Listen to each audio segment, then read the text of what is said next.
Welcome to a podcast which we're calling Radical Grace in the Economy. It is based on a workbook called Radical Grace in the Economy, which is up online at radicalgrace.ca. And it's a discussion workbook where we have Jyoti and I, you can see Jyoti Noel and I are the co-hosts, and we have one or two guests every session.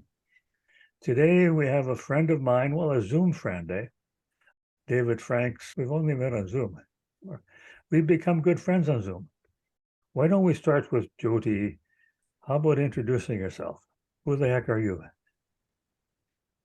Yeah, so I ask that question every day. Thank you, Gary. So Gary and I know each other through the Franciscan community. We're both third order Franciscans, and we have met in various capacities at conferences and discussions and so forth. So that has kind of brought us together. And I'm not an economist. I'm probably an anti-economist, given that I have numeric dyslexia, but I'm very much interested in how culture and society works and functions. And I thought that your title of your workbook, Radical Grace and the Economy, just sounded very endearing to me that I wanted to pursue any opportunity for discussion about that.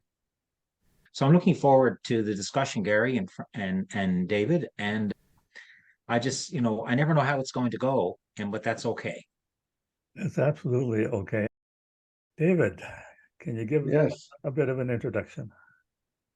Well, it's good to get to know you, Jyoti, and it's good to renew our friendship, Gary.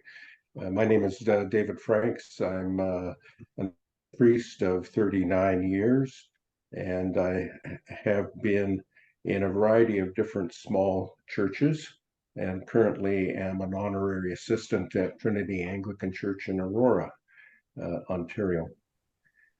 I was also a social worker for 20 years in child protection and recently retired in 2019.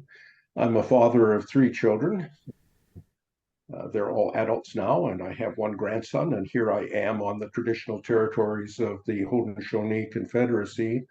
My first degree was in sociology at Queen's University, and I had the pleasure of studying under a professor who was well grounded in the critical theory, a school of sociology established in Frankfurt, Germany. And what we worked at was looking at Karl Marx's writings and applying that knowledge to the political economies of Russia and China.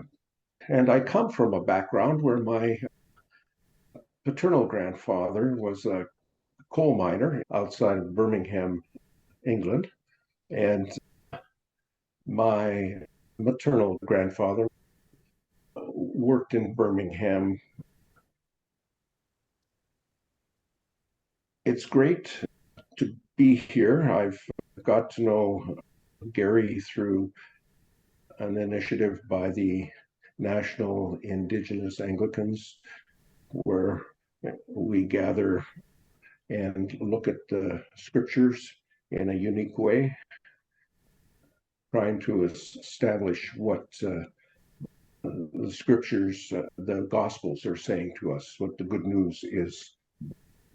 And it's a privilege to listen and learn from the Indigenous participants there. I often build the workshop as Franciscan/Indigenous economics, feeling that there's a lot of common ground. Jyoti, do you have any questions to ask him about what he does? No, it sounds like you're very well connected and well grounded in community. Newfoundlanders are like that. We're very much about when two Newfoundlanders would meet each other, they would often say, "Where do you belong?" In the past 30 years, we now say, "Where do you live or where you're from?" But originally, we would always say, "Where do you belong?" Because even though we were white Europeans who settled here mostly from the British Isles, we still belonged to a place, a sense of place and space, which means community. So I'm really happy to be looking at this section in Gary's book today on denial of community in the economic sphere, because I think David and I certainly have a strong sense of place. I'm not saying you don't, Gary, but I gather from David's discussion that he has a strong sense of knowing who he is and where he is. Yeah.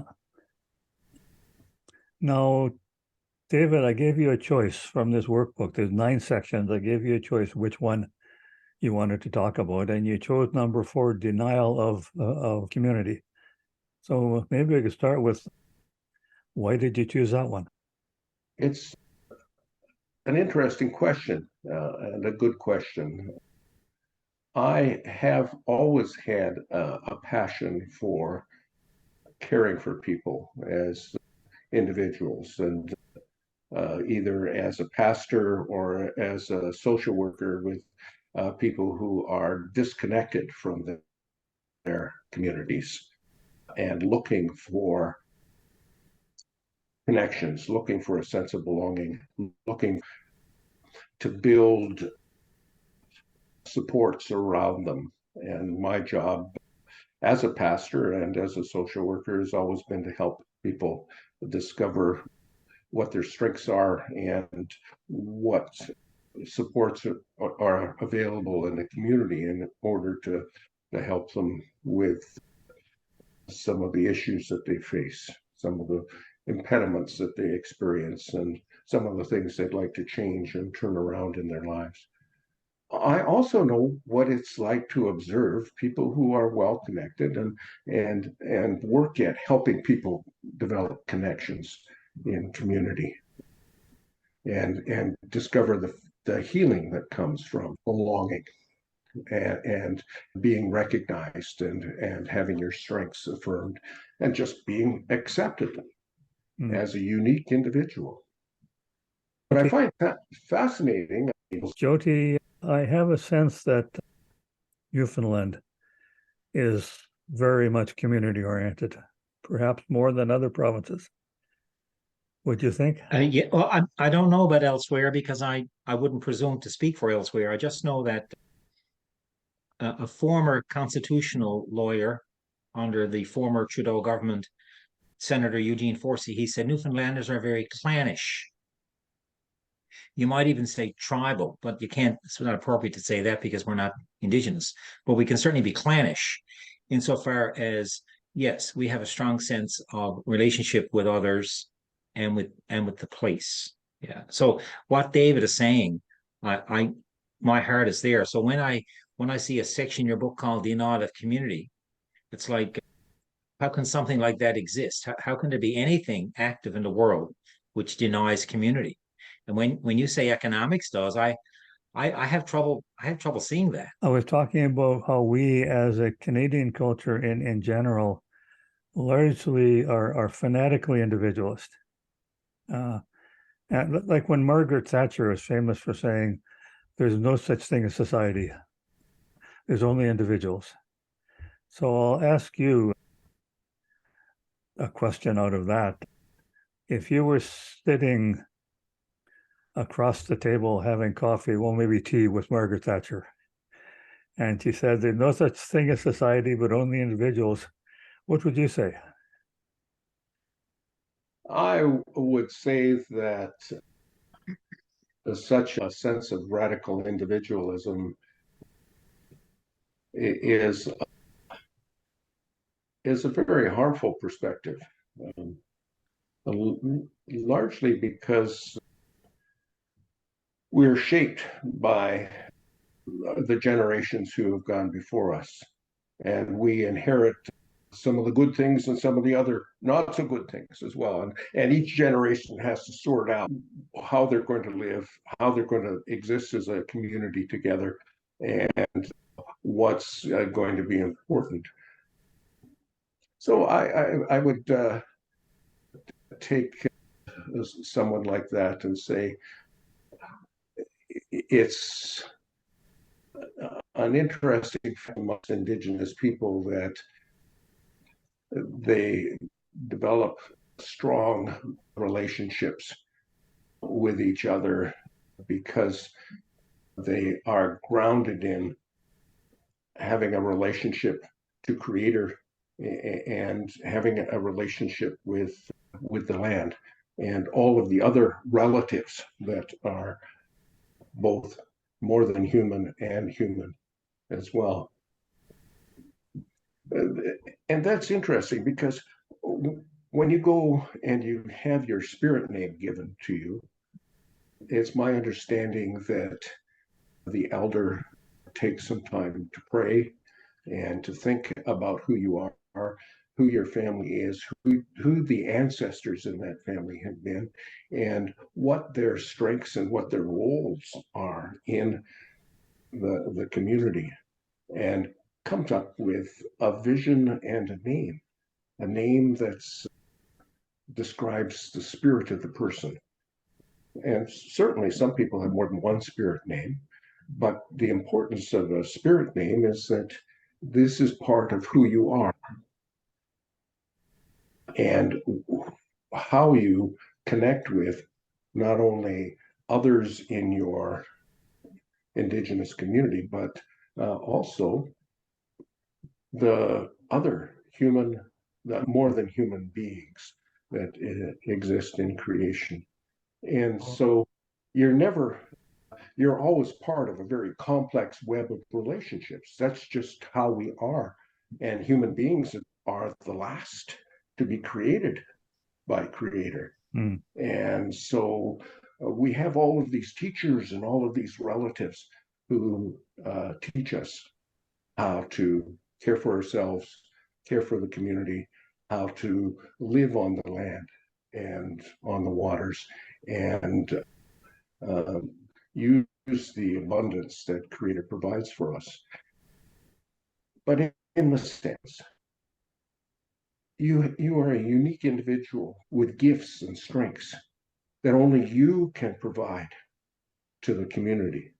So you have this wonderful understanding of being radically an individual and also belonging to a people, not just a nuclear family, not just a set of parents, but to a people with a history going generations, thousands of years before. And you're hopefully making decisions in what you're doing and what you're saying as it would impact your grandchildren's grandchildren. So to just understand yourself as an individual, and that the way to see the world is a collection of individuals, to me, it rings so much with the colonial understanding of what it means to be a person, what it means to be a human being, what it means to be a community, that it's really an impoverishment just to claim that each individual is unique and that we are a collection of individuals. We're much more than that, and that has how Creator has created us. We have such a complex web of relationships, and I think it's one of the interesting pieces, because where we look at Christianity and go, how did we get lost? How did we get to a point where we were operating from a hierarchy of peoples, so that those who are non-Christian, those who are pagan, those who are indigenous are at the bottom and aren't even considered to be human, and when newcomers and settlers came to this part of Turtle Island and believed in that legal fiction that no one was living on the land, and that those folk didn't have a relationship with Creator, they were totally off base. how did we get to be that way as Christians? Is I think a question for us to think about. Certainly, the piece about living in community is and being part of a community and being a unique person in a community is a much healthier and more wholesome way of looking at who we are. Yeah, there's a balance that way, engaging with community and being an individual yourself. I'm thinking, Jody, you're at the table too, and someone else across the table says, I don't want to be bound by the requirements of society. I'm a free person. I have the right to do whatever I want. And maybe he's going to take a convoy to Ottawa or something to prove that. But if that kind of person across the table from you was saying, I'm not bound by community, how would you answer? How we come to pit individual versus community, I guess, is a poor development of society and culture. The idea we can pit one against the other, that somehow they are separate. I just can't fathom that understanding. I don't think it's rational. I don't think it's consistent. I think it's an inconsistent deviation from a healthy understanding of culture and society.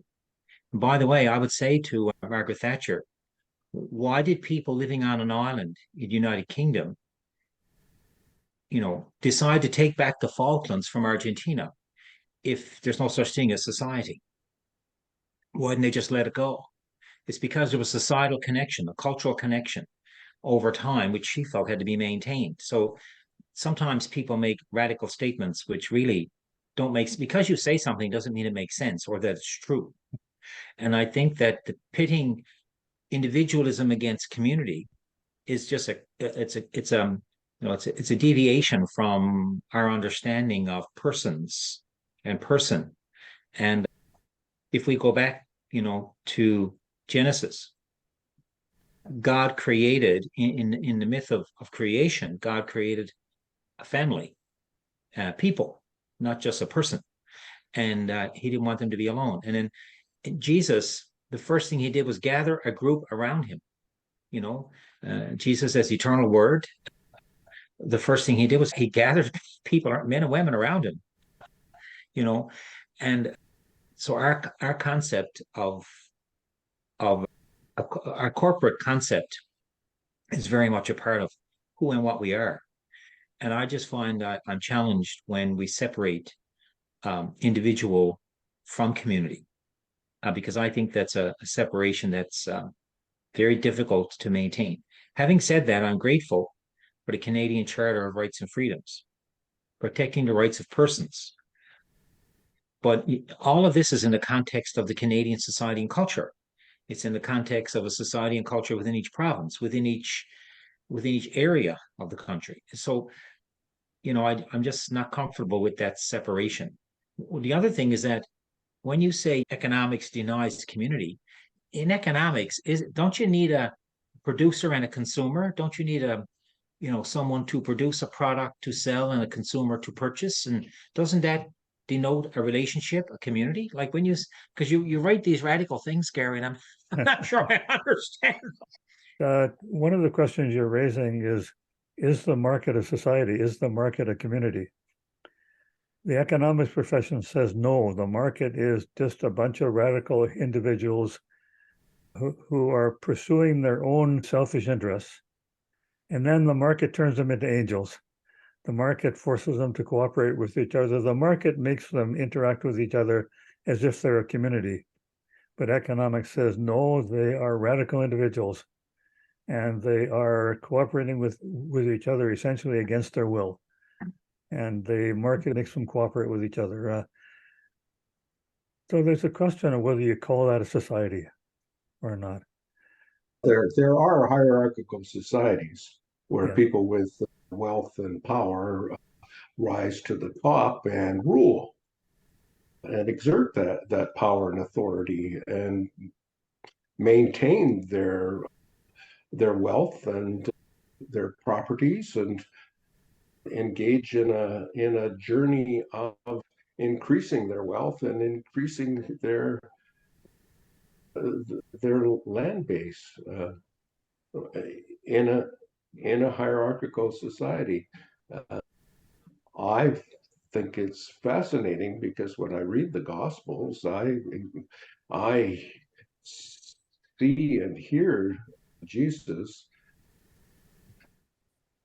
letting us know that Creator is a great spirit. It gives us an abundance with which to live off the land and the waters, and that we are sustained. Every bit that we need in life is given from the land and the waters.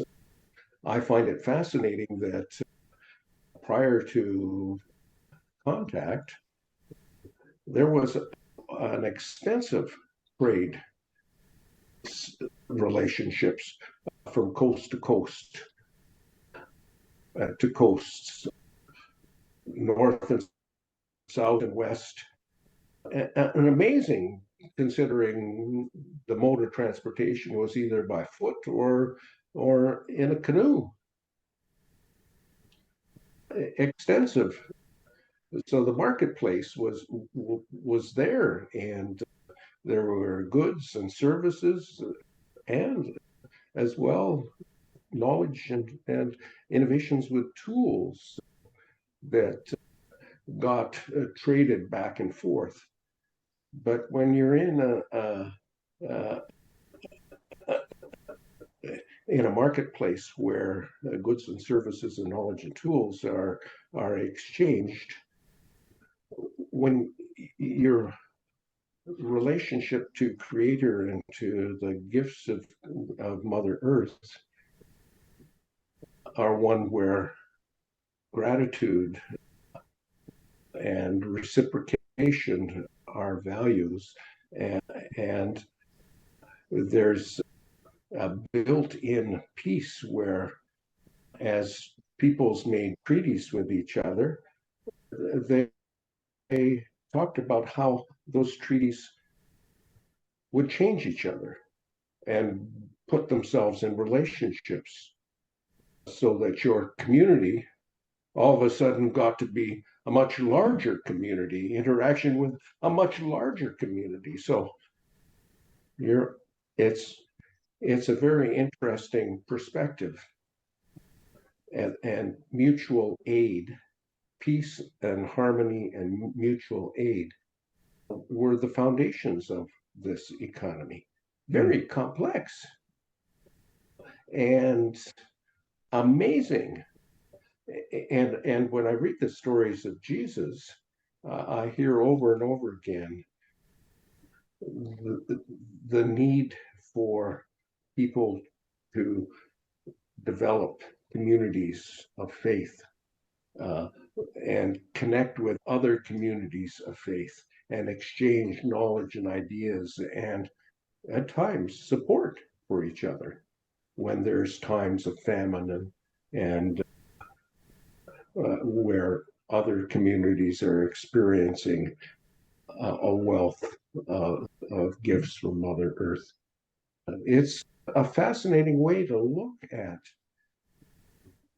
how we can develop economies that really reflect the values that produce life and create life and generate a sense of reciprocity and well-being. The next question, I want to take it to you, David, because I've done sessions based on this workbook before at St. Margaret's Anglican Church in Winnipeg, and David attended some of those sessions by Zoom. And David, you phoned me up and you had some suggestions. Well, actually, I phoned you back one of the suggestions was that some of this is a little bit abstract. And you're right. And you suggested maybe I should be making some more personal questions about how people approach these. So I've done that, and I put a few of them in. And so I'm gonna throw your idea back at you, because one of the kind of questions you were talking about, how do you personally strike that balance between individual freedom and responsibility to community? How do you live your life in that way? Because Creator continues to nourish not only myself but every other human being and all of the more than human beings as well, and the spirits are strong. I think there is always, in gathering with people, if there's respect and a desire for peace and a desire to care for each other and a desire to celebrate the gifts that are there, I would say that it's very important for us to develop relationships, all kinds of relationships, and to be open to learning from all kinds of teachers, both more than human and human. And in that, our own individual journey, as we walk the road and take one step and put it in front of the other with the light and the vision that we experience, because we know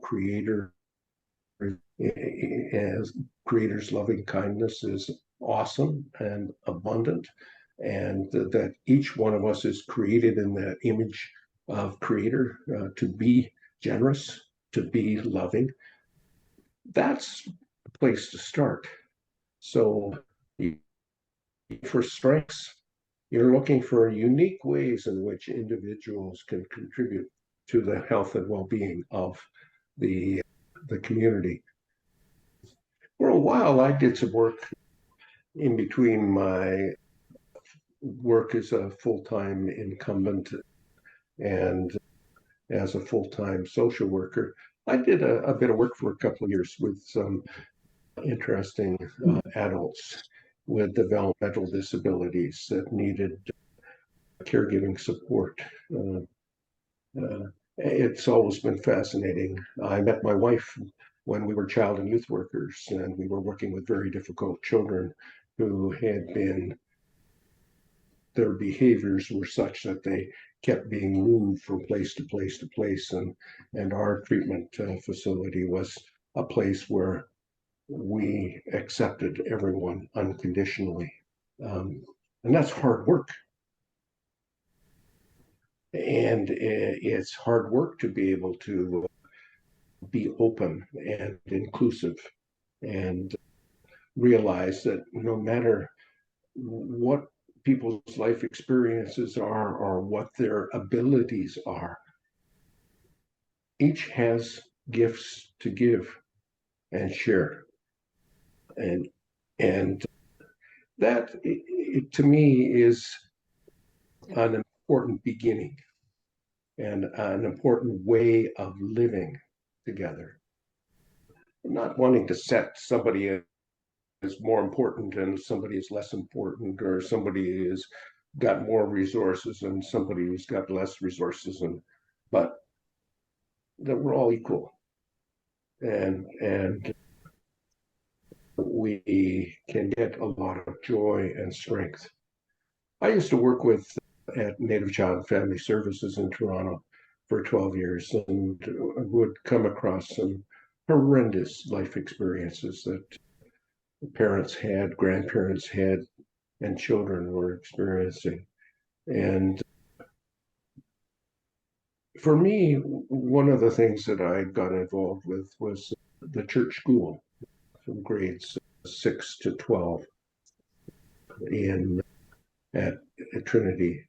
And there were a lot of amazing kids there. And they had great gifts and great strengths and wanted to understand this creator of abundance and this creator who is generous and this creator who loves beyond all understanding. And it was, and it's like going and spending time here so that my daughter and her husband could go to work. For my wife and I spent 3 days with a 10-month-old child now, and that's our therapy. And not only do we get some physiotherapy because we have to get up and down off the floor so many times, and we're often crawling on the floor with him as well, but there's something about making a connection with children and youth who are open to trying to understand the wonders and the mystery of creation and particularly of human beings. And that's renewing. So as a starting point, I'd have to say you have to develop, I guess, this way of life that is inclusive and that you appreciate that Creator is leading you on a path that will introduce you to all kinds of fabulous people, some with more pain than others, and some more damaged by life experiences or have more limitations physically. But everyone that you meet is a gift from the Creator too. Jody, any thoughts on that? We had a band in Newfoundland years ago called Great Big Sea, and they had many hits. They Yes. stole the show at a lot of award ceremonies. They were very popular, very successful.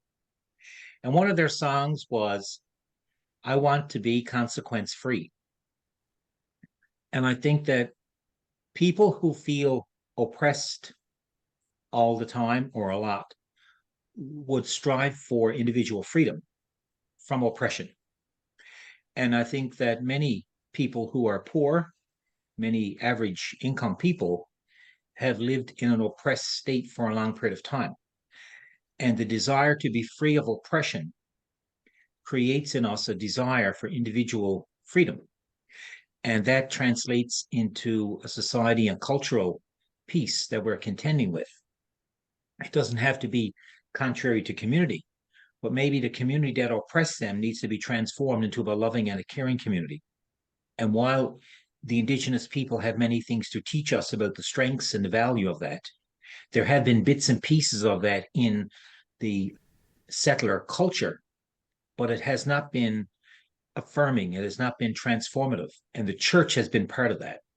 So when you say all people are, the only thing people are concerned about today is individual freedom, I think part of that comes from an extended time of feeling oppressed, where you don't have freedom. But the idea that individual freedom is contrary to community life, that's not just an extreme, deviation from a whole sense of a healthy community. But I can appreciate why some people are only interested in individual freedom. It's because of a culture of oppression that has been kept and maintained to their disadvantage. Oh, that leads to the next question, and I'll stick with you, Jody. Initially, a culture that has become obsessed with individual freedom. How do we turn that around?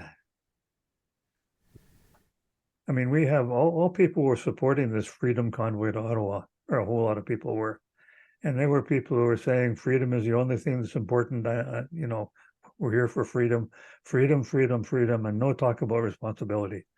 If we've got a culture that is obsessed with freedom and and think freedom trumps responsibility. How do you change that culture? How do you get people thinking of the balance between freedom and responsibility? First of all, you have to remove the visible forms of oppression.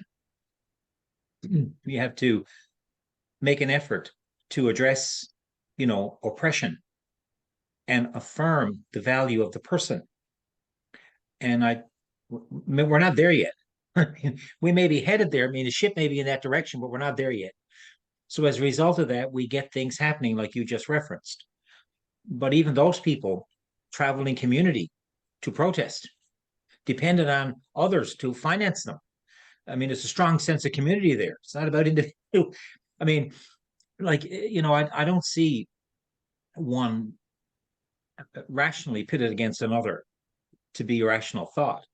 There are bits and pieces which will lead to such things.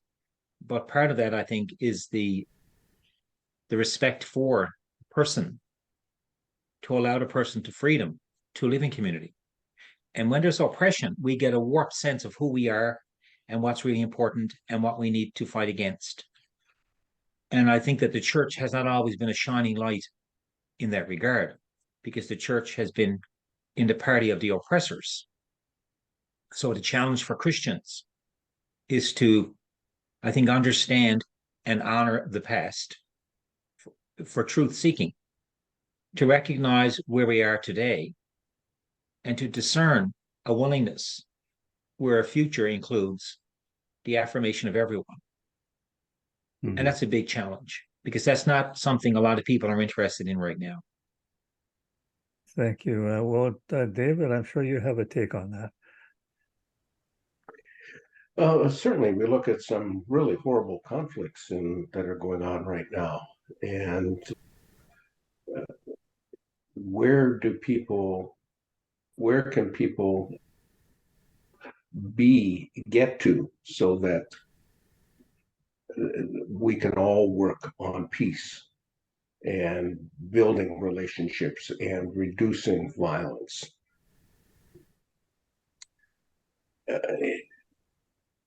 It takes a lot of people who have experienced various forms of oppression and affliction to band together and say, we want to do things differently. We want to care for our planet. We want to bring peace to places where there has been warfare and destruction, and there's open hatred that's causing even more pain. And you read the teachings of Jesus, the Gospels, and you can get a different understanding of what Creator, Great Spirit, Eternal Word, Creator sets free has for us as human beings. And the more people interact and take small steps to dismantle cycles of violence, the healthier our communities are going to be, and the more we can move along.